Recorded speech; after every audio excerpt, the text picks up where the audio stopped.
Welcome to Connect with Skip Heitzig. This is Scott Dooley, your host. As we continue the series, Fact Check, let's roll into our message, taken from Hebrews chapter 11 and starting in verse 4. Here's our teacher, Skip Heitzig.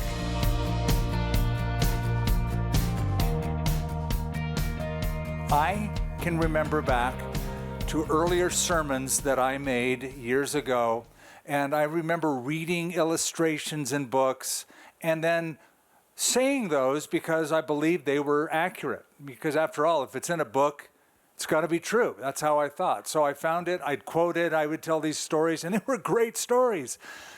Then the era of the internet came, and you could fact check things. And not many of them, but there's a few of them that I had to sort of reel back in and never use again, because come to find out, it was sort of a wives' tale. You see, fact checking will do that for you. It'll give you a reality check to see if what you said or what you believe in or how you've acted is appropriate, if it's right, if it is factual.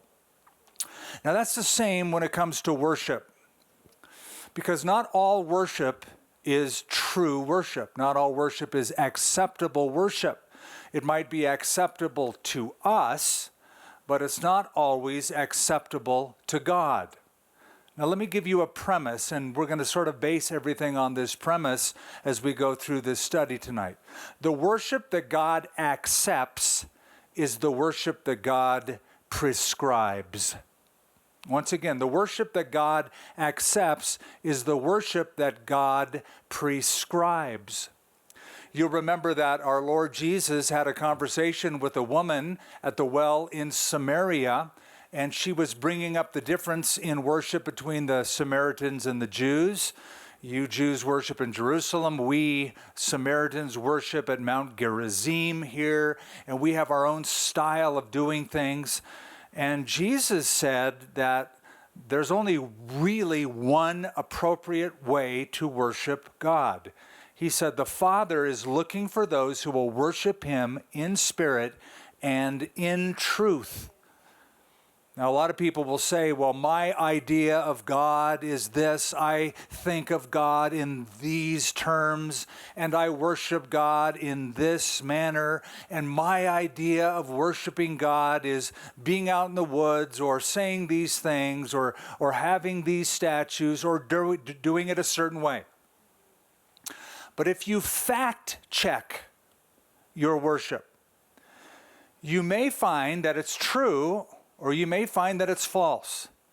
It could be authentic worship, or it could, in fact, be idolatry. You see, in the book of Proverbs, in two places, Proverbs 14 and Proverbs 16, it says, "There is a way that seems right unto every man, but the end thereof is the way of death." Just because you feel it's good doesn't necessarily make it good. I was raised in a religious home. I had a belief in God. I had a certain kind of faith. I thought that I was good enough the way I was, practicing my little religion once a week or once a month.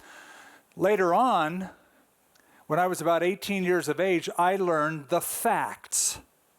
I fact-checked my faith. And the way I fact-checked it was with the Bible. And the Bible has an amazing way of checking one's presumptions. The truth has an amazing way to fact-check what you assume to be correct. So when it comes to worship, we understand the Bible is literally dominated by the theme of worship, worshiping God. Over 400 times the word is mentioned in the pages of Scripture, so it's a very important theme. Everything from true worship, false worship, the worship of Baal, the worship of false gods of Canaan, the true worship of the God of Israel.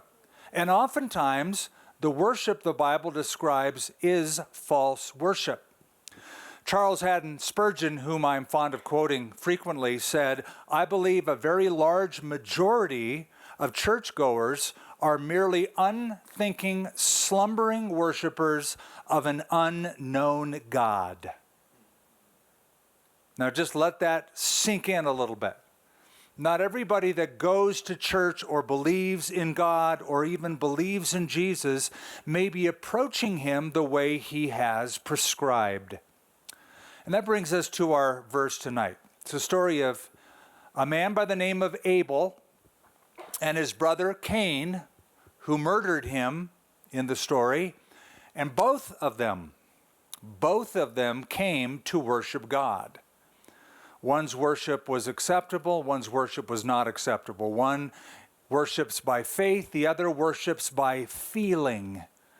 One worship is right, the other worship is wrong. Now Cain, the guy who did it wrong, the guy who killed his brother Abel, Cain should have taken the time to fact check his worship. In fact, God gave him an opportunity. God appeals to him personally to do it. Now, we're in Hebrews 11, but you should know that Hebrews 11, at least in part, is based on Hebrews 10, verse 38. And Hebrews 10, verse 38, quoting from the Old Testament book of Habakkuk, chapter 2, verse 4, says, "The just shall live by faith." That's the premise. The just shall live by faith. So that's quoted in chapter 10. The just shall live by faith. Then in chapter 11, the author comes up with a list of those just people who lived by faith. And first on the list of examples is Abel. Why? Why Abel? Because Abel is the first person who lived by faith in the biblical record. You say, what do you mean? He's the first one to live by faith. What about Adam and Eve? No, they didn't live by faith.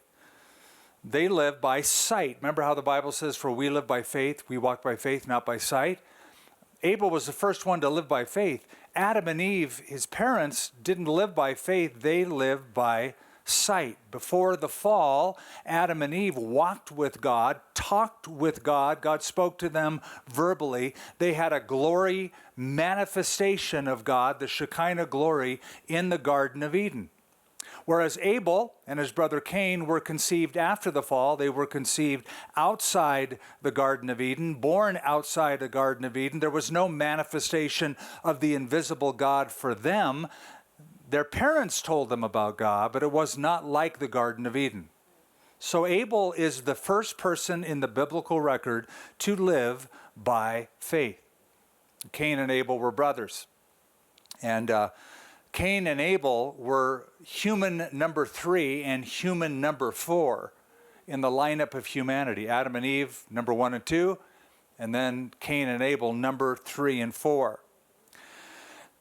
It says in Hebrews 11, verse 4, here's the one verse we're going to really drill down on, that we're going to compare it with Genesis 4. By faith, Abel offered to God a more excellent sacrifice than Cain, through which he obtained witness that he was righteous, God testifying of his gifts, and through it, he being dead still speaks.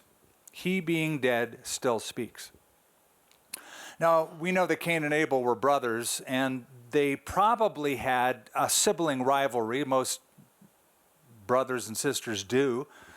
Do you guys have brothers and sisters? Do you have a sibling rivalry with them? Was there ever competition that you guys had with them? Yeah, I had 3 older brothers. Are you kidding? We were always competing. And it seems that Cain and Abel, since they are post-fall, they're conceived in sin already, they had their own sibling rivalry, and it even shows up in worship, in what they offer to God. Now, I've always loved the story about the 2 brothers who were camping, and they got up in the morning and they're leaning by the tent having coffee, and one of the brothers spots in the background a grizzly bear coming at them full gallop. So he quickly reaches down to put his shoes on, shows his brother, there's a bear coming, puts his shoes on, and the brother says, "What, do you think you can outrun a grizzly bear?" Because I don't have to outrun the bear, I just have to outrun you, right? So here we have Cain and Abel, one trying to outrun the other when it comes to pleasing God. It is the second generation of humans from creation, but get this, they're already starting, one of them at least, already starting to depart from the faith. Second generation after creation, already there's an apostasy taking place. And what we see in Cain and Abel is the difference between self-styled worship and spirit-styled worship. Spirit-styled worship, that's Abel. Self-styled worship, that is Cain. But we're considering in verse 4 Abel's faith, and Abel's faith produced three things according to this verse. It produced a right sacrifice. It produced a righteous standing, and it produced a repeating sermon. That's all in this verse. The first thing his faith produced is a right standing. By faith, verse 4, Abel offered to God a more excellent sacrifice than Cain. Now the verse takes us back to the story, and the story is found in the book of Genesis, chapter 4. So I ask you to mark your Bibles so that go turn to Genesis chapter 4, and let's sort of unfold the story so we can get at the heart of Hebrews 11. Now, Genesis chapter 4, that goes back pretty far. I mean, Genesis chapter 1 is the beginning of everything. It's the beginning of the universe. Genesis chapter 2 is the beginning of the human race. Genesis chapter 3 is the beginning of sin. And Genesis chapter 4 is the beginning of the fallout of sin. We feel that today. The fallout begins to be felt and seen in Genesis chapter 4. If you remember that little outline that Paul gives in Romans 5, where he said, by one man's sin entered the world, and death through sin, and then death spread to all men, and then death reigned, right? So it entered, it spread, and then it reigned. This is now, in chapter 4, death spreading and reigning over God's creation. Chapter 3 of Genesis is the root of sin. That's the fall. Genesis 4 is the fruit of sin. This is what happens when sin enters and spreads. So Genesis chapter 4, verse 1 introduces us to the story. Now Adam knew Eve, his wife, and she conceived and bore Cain, and said, I have acquired a man from the Lord. The word Cain is a word that means acquired, or to get, or to receive, or to obtain. One translation says, he is here. So he is born, and she goes, he's here. And we wonder, well, who is he referring? Who is she referring to? He is here and acquired or gotten. What is it she's been looking for that she might get? And probably she was thinking of a promise back in chapter 3, verse 15, where God made a promise. And he said, the seed of the woman will come and crush the head of the serpent. You see, after the fall of mankind, God gave a promise that one day a child is going to be born. And this child, this seed of the woman, this male child is going to rise up and undo all the damage done in chapter 3, the curse of creation. There's going to be a recovery. There's going to be a reconciliation. That was the promise that was given to Adam and Eve. And probably Eve thought, he's here. I've gotten him. I've obtained the promise. This is the deliverer. This is the seed. Of course, she couldn't be more wrong.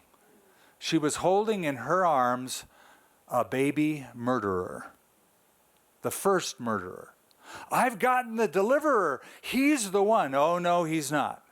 He's going to prove how bad sin really is. So this is the first human pregnancy.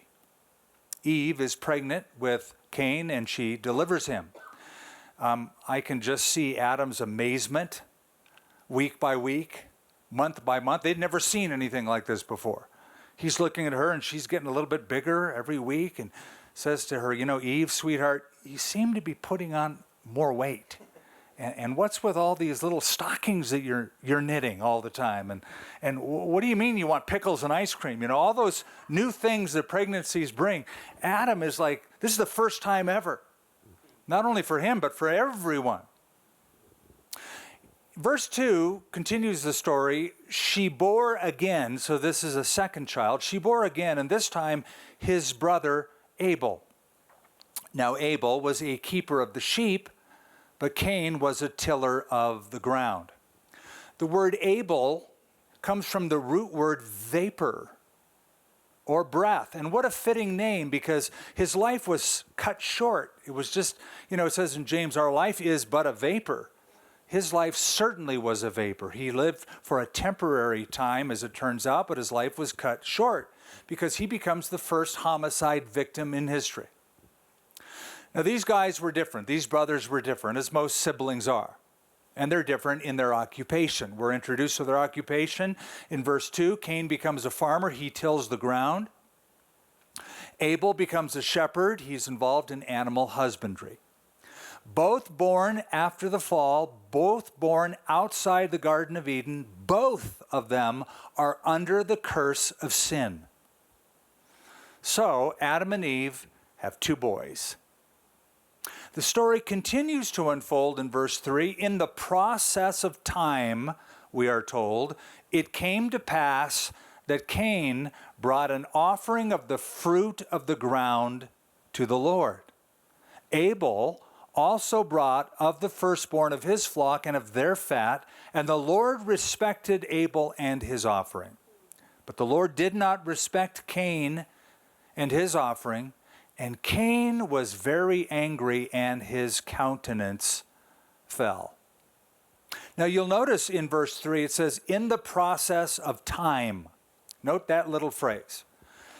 Literally, that phrase could be translated at the end of days. At the end of days. What this shows us is there was a certain time God had prescribed for worship to take place, for an offering to be made. And at the end of those days, whether it was the end of a week or the end of a month or the end of several months, we don't know, but at the end of that time, there was a proper certain time God had prescribed. And it even seems that there was a certain place that God had prescribed. For it says, in the process of time, it came to pass, Cain brought an offering of fruit of the ground to the Lord. So he must have understood that I bring something to a certain place, and we can't be certain, but I'm guessing, I'm inferring, just from what I know of the biblical record. And since it was outside of the Garden of Eden, outside of paradise, and remember outside of paradise there was stationed, one on either side with a flaming sword, two angels, two cherubim. So it could be that there, at that place where there were two cherubim, and a flaming sword, there was a place where they were to bring a sacrifice. That's what I'm guessing. It's like this was the first mercy seat. Remember the tabernacle and the mercy seat and the two cherubim that covered that, emblematic probably of the Garden of Eden. This is the first time and the first place that God required a sacrifice. Not only was there a certain place and a certain time, but there was a certain style, a certain manner, a certain prescribed manner that God wanted to be worshiped, a certain way to do it.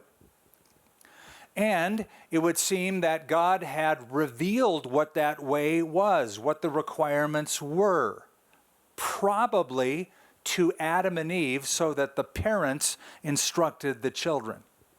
Now let me explain that, and you'll remember this. In Genesis chapter 3, after the fall, after sin entered the world through the fall of Adam and Eve, you remember what Adam and Eve did because they suddenly realized they were naked? They sewed fig leaves together. They took some of the fruit of the ground, a tree, leaves, and they covered themselves with it. And that didn't work out very well, because what the Bible tells us is that God made tunics of skin. That required the death of an animal. He made tunics of skin and he covered them. So animals were killed, and the fruit of the killing of these animals, the substitution for them dying, Adam and Eve dying, was these two animals. They were killed and the skins were placed to cover their nakedness. So what did Adam and Eve learn in their approach to God and their worship of God? They learned three things we discover in Genesis chapter 3. Number one, man needs a covering for sin. Because suddenly one day they realize, hey, I'm naked. Hey, you're naked. We got to cover ourselves up. They were immediately aware of their vulnerability. Sin caused that. So they discover, number one, I need a covering for my sin. They discovered, number two, that God will not accept their own garments or garments of their own making. You can't come to God on your own terms. They discovered that. And number three, the covering for sin comes only through the death of an innocent substitute. Blood must be shed. Now remember that little premise we began with? The worship God accepts is the worship God prescribes. So Cain and Abel come at the certain time, at the certain place, to bring their offering to the Lord. Cain left out two important elements of worship that Abel included in his sacrifice. Number one, the kind of offering, and number two, the quality of offering. The kind and the quality. Abel brought a certain kind of offering. Abel brought a different kind of offering. Abel brought blood sacrifice, like his parents learned. The death of a substitute, an animal was shed, or killed, slain, and blood was shed. Cain did not come with the shedding of blood. Cain came with the fruit of his own labor. What he had produced and grown from sowing and working in the ground. He came with his own works. That's what he felt like bringing to the Lord. Like his parents once tried with fig leaves, he grows it and he offers it to the Lord. Now, I'm sure it was beautiful. Maybe it was a beautiful bundle of leaves and flowers and grains, and you'd look at it and go, wow, what a great spread. There's only one problem. There was no blood. No blood. No blood was shed. Now, for a moment, think of all of the beautiful things people offer to God because they think, I think this is beautiful. God will think it's beautiful. Think of all the beautiful buildings that people make to worship in. Think of all the beautiful programs people put together, and they think God will be pleased with it.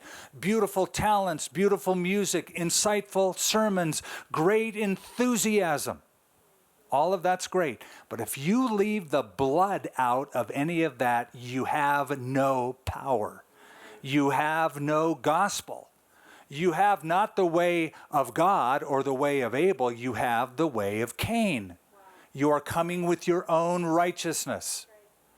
In Romans chapter 10, in the 3rd verse, Paul writes, being ignorant of God's righteousness and seeking to establish their own righteousness, they have not submitted themselves to the righteousness of God. He is indicting the Jewish nation as a whole in that verse. Now, if Cain would have come and would have first presented an animal sacrifice like his brother did, in effect confessing that he is a sinner and has need of a blood substitute, an animal substitute, a living substitute, and then after that offering would have presented the fruit, no problem, like a thank offering.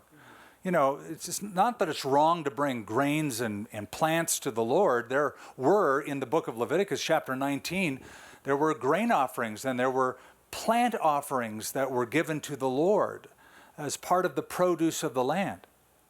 But first and foremost must come a blood substitute. You can add things to it. You can bring thank offerings and praise offerings on top of that. If Cain would have done that, no problem.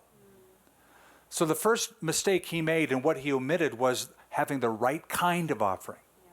Secondly, the quality of offering, as I mentioned.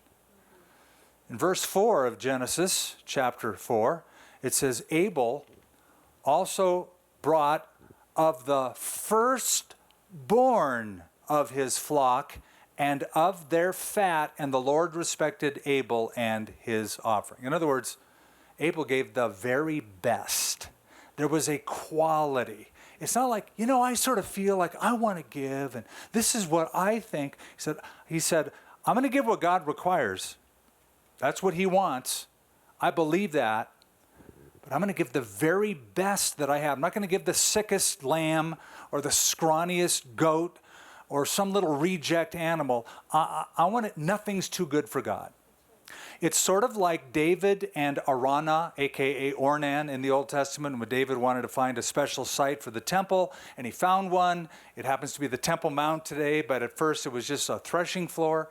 And Ornan said, oh, if you're going to give this to God, I'll give it to you. You can have it. It's free. If you're using this for worship, man, take it. I'm not going to charge you for it. David said, no, I'll give you the fair market value. Ornan said, no, this is for God. Let me just give it to you as a gift. David said, I refuse to give God something unless it costs me. It's got to cost you.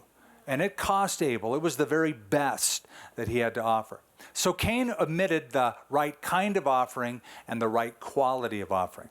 So you can immediately see, just from this few verses in Genesis 4, the difference between these two worshipers. One was religious, one was righteous. One offered a sacrifice, one offered a better sacrifice. One lived by feeling, one lived by faith.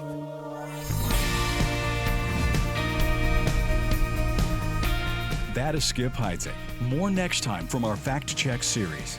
But now, let's hear from Skip about his new book, Biography of God. Can you imagine going to Wikipedia and finding a biography of your life that's just totally wrong? That would be so frustrating. Well, we know that the nature, character, and motives of God have often been poorly portrayed and even intentionally misstated. That's one reason I decided to write the book, Biography of God, to open our eyes and hearts to a bigger and more accurate picture of God. I hope that you'll go on this journey with me as I ask and answer the universal question, can God be known by man? Here's how to get your copy of my new book, Biography of God. Order your copy of Skip's new book, Biography of God, for a donation of $35. Just call 1-800-922-1888 or go to connectwithskip.com. Again, for your copy of Skip's book, Biography of God, call 1-800-922-1888 or go to connectwithskip.com. Thanks for joining us. More from Fact Check next time on Connect with Skip Heitzig.